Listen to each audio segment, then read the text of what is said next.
కేరళను భారీ వర్షాలు అతలాకుతలం చేస్తున్నాయి. రాష్ట్రంలోని పలు జిల్లాల్లో వరదలు, కొండ చర్యలు విరిగిపడ్డ ఘటనలతో ప్రజలను తీవ్ర ఇబ్బందులు పడుతున్నారు.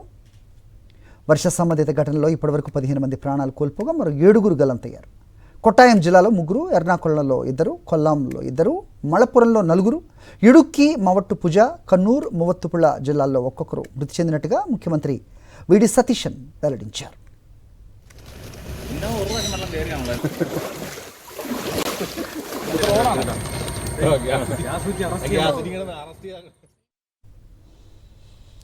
కేరళ రాష్ట్ర వ్యాప్తంగా సహాయక చర్యలు ముమ్మరంగా కొనసాగుతున్నాయి. 316 సహాయ శిబిరాలు ఏర్పాటు చేయగా వరదల కారణంగా నిరాశ్రయులైన 11,018 మందికి ఆశ్రయం కల్పించారు. ఎన్డీఆర్ఎఫ్, ఫైర్, పోలీసు బృందాలు గల్లంతైన వారి కోసం గాలింపు కొనసాగిస్తున్నాయి. ప్రభావిత ప్రాంతాల్లో ప్రజలు అత్యవసరం అయితే తప్ప బయటకు రావద్దని అధికారులు సూచిస్తున్నారు.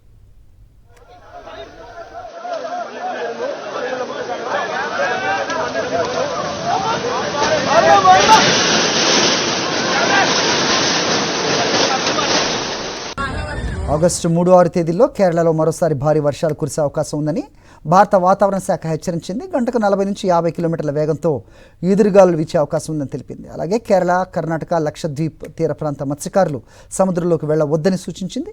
ఉత్తర కేరళ తీరంలో 2.7 నుంచి 3.5 మీటర్ల ఎత్తులో అలలు ఎగసిపడే అవకాశం ఉందని అధికారులు హెచ్చరించారు.